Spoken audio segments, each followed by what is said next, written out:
வரகி பக்தர்கள் அனைவருக்கும் வணக்கம். இது நம்ம ஆதி வராகி யூடியூப் சேனல். வரகி அன்னையோட அருள் பரிபூர்ணமா எல்லாருக்குமே கிடைக்கணும்னு மனசார பிரார்த்தனை செஞ்சுக்கிட்டு நாம இந்த பதிவை ஆரம்பிக்கலாம். இன்னைக்கு ஜூன் மாசம் 24ஆம் தேதி திங்கட்கிழமை. ரொம்ப ரொம்ப அதிசக்தி வாய்ந்த நாள்னே சொல்லலாம். அதே மாதிரி இன்னைக்கு இந்த பதிவு ரொம்ப ரொம்ப அவசரமான பதிவும் கூட. இன்னைக்கு சாயங்காலம் வரக்கூடிய அதிசக்தி வாய்ந்த நேரமான தேவ ரகசிய நேரத்தை பத்தி தான் நான் இப்ப உங்களுக்கு சொல்ல போறேன். நாம இந்த அதிரகசியமான நேரத்துல மனசுக்குள்ள என்ன நினைச்சாலும் அது அப்படியே நமக்கு நிறைவேறும். நிறைய பேருக்கு நல்ல ரிசல்ட்டை கொடுத்துக்கிட்டு இருக்கக்கூடிய ஒரு சக்தி வாய்ந்த நேரத்தை தான் இப்ப நான் உங்களுக்கு சொல்ல போறேன். அது மட்டும் இல்லாம இந்த நேரத்துல நம்ம வேண்டுதல் நிறைவேறதுக்கு நாம செய்ய வேண்டிய ஒரு எளிமையான ஈர்ப்பு விதி பயிற்சியையும் நான் உங்களுக்கு சொல்ல போறேன். இந்த தேவ ரகசிய நேரம் நம்ம சேனலை ரெகுலரா ஃபாலோ பண்றவங்களுக்கு நல்லாவே தெரியும்.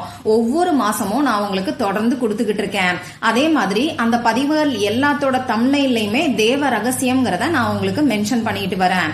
அந்த வகையில இன்னைக்கு வரக்கூடிய அந்த தேவ ரகசிய நேரம் எப்பன்னு இப்ப நான் உங்களுக்கு சொல்றேன். இந்த வீடியோல பூஜை இல்லாத, வழிபாடு இல்லாத ரொம்ப ரொம்ப அதிசக்தி வாய்ந்த ஒரு ஈர்ப்பு விதி பயிற்சியை பத்தி தான் நான் உங்களுக்கு சொல்ல போறேன்.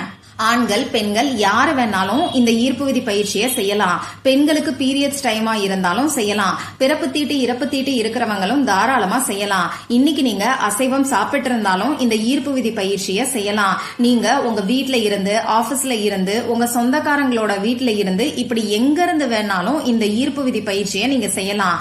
இப்ப நான் உங்களுக்கு குறிப்பிட்ட 24 நிமிடங்களை பத்தி சொல்ல போறேன். அந்த 24 நிமிடங்களுக்குள்ள இந்த பரிகாரத்தை நீங்க செஞ்சுட்டாலே போதும். நிச்சயமா ஒரே நாள்ல உங்க வேண்டுதல் நிறைவேறதுக்கு நிறையவே வாய்ப்புகள் இருக்கு. சரி, இப்போ அந்த நேரம் என்னன்னு நம்ம தெரிஞ்சுக்கிறதுக்கு முன்னாடி இன்றைய நாளுக்கான பஞ்சாங்கத்தை நம்ம தெரிஞ்சுக்கலாம். இன்னைக்கு ஜூன் மாசம் 24ஆம் தேதி திங்கட்கிழமை, குரோதி வருடம் ஆனி மாசம் 10ஆம் தேதி. இன்னைக்கான திதி அதிகாலை 4:46 வரைக்கும் துவிதியையும் அதுக்கப்புறமா திருதியை திதியும் இருக்கு. இன்னைக்கான நட்சத்திரம் சாயங்காலம் 5:56 வரைக்கும் உத்திராடமும் அதுக்கப்புறமா திருவோண நட்சத்திரமும் நமக்கு இருக்கு. இன்னைக்கான யோகம் மத்தியானம் 1:55 வரைக்கும் ஐந்திரம், அதுக்கப்புறமா வைத்திருதி யோகம் இருக்கு. இன்னைக்கான கரணம் அதிகாலை 4:46 வரைக்கும் கரசை, அதுக்கப்புறமா சாயங்காலம் 4:05 வரைக்கும் வணிசை, அதுக்கப்புறமா பத்திரை கரணமும் இருக்கு. ஒவ்வொரு நாளுக்குரிய பஞ்சாங்கத்தை நாம தெரிஞ்சுக்கும் போது நம்ம வாழ்க்கையில நிறைய முன்னேற்றங்கள் ஏற்படுறத நம்ம கண் கூட பார்க்கலாம். செல்வ வளம் அதிகரிக்கும், நோய் நொடிகள் தீரும். சரி, இப்போ அந்த தேவ ரகசிய நேரம் என்னன்னு நான் உங்களுக்கு சொல்றேன். மொத்தமா 27 நட்சத்திரங்கள் இருக்குங்கிறது நம்ம எல்லாருக்குமே தெரியும். ஆனா 28வதா ஒரு நட்சத்திரம், மறைந்து போன நட்சத்திரம் தான் அபிஜித் நட்சத்திரம். இதுல ஜித்துங்கிற வார்த்தைக்கு வெற்றிங்கிற பொருள் நமக்கு வரும். இந்த அபிஜித் நட்சத்திரம் வரக்கூடிய நாள்ல நாம எந்த ஒரு செயலை செஞ்சாலும் அது நமக்கு வெற்றியில மட்டும்தான் முடியும். இந்த அபிஜித் நட்சத்திரம் பாத்தீங்கன்னா உத்திராட நட்சத்திரத்துக்கும் திருவோண நட்சத்திரத்துக்கும் நடுவுல நமக்கு சூட்சமமான முறையில வரும். இந்த நட்சத்திரத்தோட பெருமைய நமக்கு மகாபாரதத்துல சொல்லியிருக்காங்க. மகாபாரத போர் தொடங்குறதுக்கு முன்னாடி சகுனி சகாதேவன் கிட்ட போய் எந்த நேரத்துல போரை தொடங்கினா வெற்றி பெற முடியும்னு சொல்லி நேரத்தை குறிச்சிட்டு வர சொல்லி துச்சாதனனை அனுப்பினாரு. ஜோதிடத்துல வல்லுநரான சகாதேவன் எதிரியா இருந்தா கூட உண்மையை மறைக்காம அவங்க வெற்றி பெறக்கூடிய வகையில அபிஜித் நட்சத்திரம் இருக்கக்கூடிய நேரத்தை குறிச்சு கொடுத்தாரு. இத பார்த்த கிருஷ்ணர் அந்த நட்சத்திரத்துல கௌரவர்கள் போற தொடங்கினா அவங்க நிச்சயமா வெற்றி பெறுவாங்கன்னு சொல்லி வானத்துல இருந்த அபிஜித் நட்சத்திரத்தை எடுத்து அவரோட மயில் இறகுல மறைச்சு வச்சுக்கிட்டதா சொல்லுவாங்க. இதனால அந்த நட்சத்திரத்தோட பலன் இல்லாததுனால கௌரவர்கள் போர்ல தோற்று போனதாவும் மகாபாரத நமக்கு சொல்லப்பட்டிருக்கு. இதுல இருந்தே இந்த நட்சத்திரத்தோட சிறப்பு என்னங்கிறது உங்களுக்கு நல்லாவே தெரியும். மகாபாரத போர் முடிஞ்சதுக்கு அப்புறமா இந்த அபிஜித் நட்சத்திரத்தை அதோட இடத்திலேயே வைக்க சொல்லி தேவர்கள் கிருஷ்ணர் கிட்ட முறையிட்டாங்களாம். ஆனா இந்த கலியுகத்துல மனிதர்கள் இந்த அபிஜித் நட்சத்திரத்தை தவறா பயன்படுத்துவாங்கன்னு சொல்லி இன்னமுமே கிருஷ்ணரோட மயில் இறகுல அந்த அபிஜித் நட்சத்திரத்தை மறைச்சு வச்சிருக்கிறதா சொல்லுவாங்க. அது மட்டும் இல்லாம பிரம்மாவோட நட்சத்திரம் இந்த அபிஜித் நட்சத்திரம். இன்னைக்கு எந்த நேரத்துல அபிஜித் நட்சத்திரம் வருதுன்னு இப்ப நான் உங்களுக்கு சொல்றேன். இன்னைக்கு மத்தியானம் 3:42 ஆரம்பமாகி 4:06 வரைக்கும் நமக்கு இந்த அபிஜித் நட்சத்திரம் இருக்கு. மொத்தமா 24 நிமிடங்கள் இந்த அபிஜித் நட்சத்திரம் நமக்கு இருக்கு. சரி, இப்போ இந்த அபிஜித் நட்சத்திரத்துல நம்ம வேண்டுதல் நிறைவேறதுக்கு நாம செய்ய வேண்டிய அந்த எளிமையான பரிகாரம் என்னன்னு இப்ப நான் உங்களுக்கு சொல்றேன். இதுக்கு தேவையான பொருட்கள் பாத்தீங்கன்னா, ஒரு டம்ளர் தண்ணீர் நமக்கு தேவைப்படும்.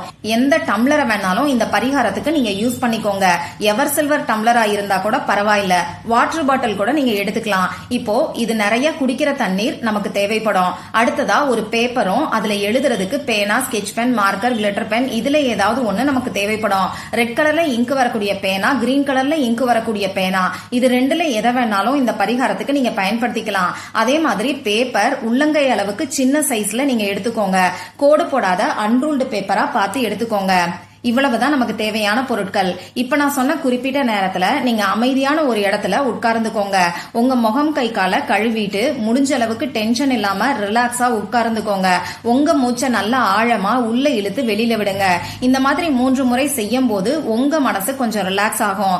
இதுக்கப்புறமா முக்கியமா உடனடியா எந்த ஒரு வேண்டுதல் நடக்கணும்னு நீங்க நினைக்கிறீங்களோ அத உங்க மனசுக்குள்ள நிலைநிறுத்திக்கோங்க. பாசிட்டிவா உங்க மனசுக்குள்ள நினைச்சுக்கோங்க.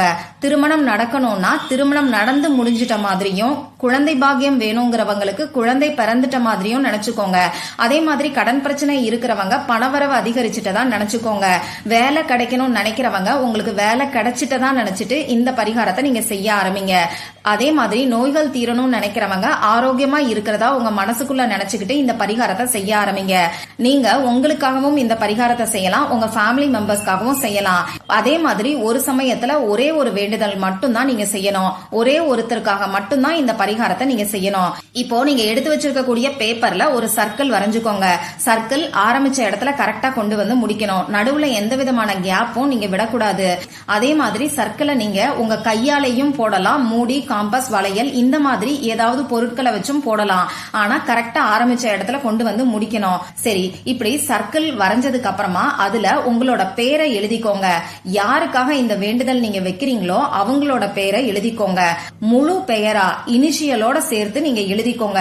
அந்த பேருக்கு கீழே உங்க வேண்டுதல் என்னவோ அதை ஒரு வார்த்தையில நீங்க எழுதிக்கோங்க.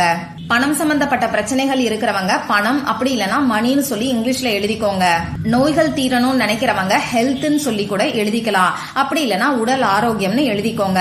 அதே மாதிரி வேலை, திருமணம், கணவன் மனைவி ஒற்றுமை, குழந்தை பாக்கியம், இப்படி ஒரே வார்த்தையில எழுதிக்கிட்டு அந்த சர்க்கிள்ல நான் கொடுத்திருக்கக்கூடிய ஹீலிங் கூட நீங்க எழுதிக்கோங்க.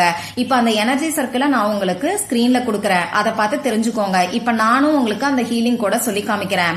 20 ஒரு ஸ்பேஸ் விட்டுட்டு 61416, அடுத்த லைன்ல 27 ஒரு ஸ்பேஸ் விட்டுட்டு 41300. இப்போ நீங்க இந்த எனர்ஜி சர்க்கிளை எழுதும் போது உங்க பக்கத்துல ஒரு டம்ளர்லயோ வாட்டர் பாட்டில்லையோ தண்ணீரை வச்சுக்கோங்க.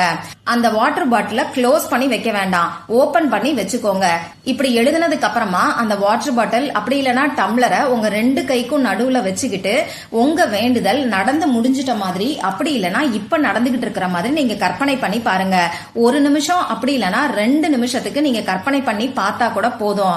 இப்படி கற்பனை பண்ணி பார்த்ததுக்கு அப்புறமா அந்த தண்ணீரை நீங்க குடிச்சிருங்க. நீங்க யாருக்காக வேண்டுதல் வச்சிருக்கீங்களோ அவங்க உங்க பக்கத்துல இருந்தாங்கன்னா அவங்க கிட்ட கொடுத்து இந்த தண்ணீரை குடிக்க சொல்லுங்க. மிச்சம் தண்ணீர் இருந்தாலும் கொஞ்சம் நேரம் கழிச்சு நீங்க குடிங்க. இந்த தண்ணீரை தயவு செஞ்சு வேஸ்ட் பண்ணிட வேண்டாம். இதுக்கப்புறமா அந்த எனர்ஜி சர்க்கிள் வரைஞ்சு வச்சிருக்கக்கூடிய பேப்பரை பத்திரமா ஏதாவது ஒரு இடத்துல வச்சுக்கோங்க. பூஜை அறையில, ஹேண்ட்பேக்ல, பர்ஸ்ல, பணம் வைக்கக்கூடிய இடத்துல, உங்க ட்ரெஸ்ஸுக்கு நடுவுல, இப்படி எங்க வேணாலும் நீங்க வச்சுக்கலாம். இந்த பேப்பர்ல எழுதி வச்சிருக்கக்கூடிய வேண்டுதல் நடந்து முடிஞ்சதுக்கு அப்புறமா இந்த பேப்பரை எடுத்து ஒன்னு எரிச்சிருங்க. அப்படி இல்லைன்னா ஓடுகின்ற நீர்நிலைகள்ல இந்த பேப்பரை நீங்க தூக்கி போட்டுருங்க. இப்ப நான் சொன்ன குறிப்பிட்ட 24 நிமிடங்களுக்குள்ள இந்த பரிகாரத்தை நீங்க செய்யும் போது நிச்சயமா உங்களுக்கு ஒரே நாள்ல நல்ல மாற்றங்கள் ஏற்பட ஆரம்பிக்கும். இந்த பதிவுல உங்களுக்கு ஏதாவது சந்தேகம் இருந்துச்சுன்னா எனக்கு கமெண்ட் பாக்ஸ்ல கேளுங்க, அதை நான் உங்களுக்கு உடனே தெளிவுபடுத்துறேன். இந்த பதிவு உங்களுக்கு பிடிச்சிருந்தா லைக் பண்ணிட்டு உங்க ஃப்ரெண்ட்ஸ் அண்ட் ஃபேமிலி கூட ஷேர் பண்ணுங்க. இந்த மாதிரி அந்தந்த நாளுக்கும் நேரத்துக்கும் திதிக்கும் உரிய வழிபாடுகளையும் பரிகாரங்களையும் நீங்க மிஸ் பண்ணாம தெரிஞ்சுக்கிறதுக்கு நம்ம சேனலை மறக்காம சப்ஸ்கிரைப் பண்ணிட்டு பக்கத்துல இருக்கக்கூடிய பெல் ஐக்கானையும் பிரஸ் பண்ணிக்கோங்க. மற்றும் ஒரு பயனுள்ள பதிவுல நாம சந்திக்கலாம். நன்றி.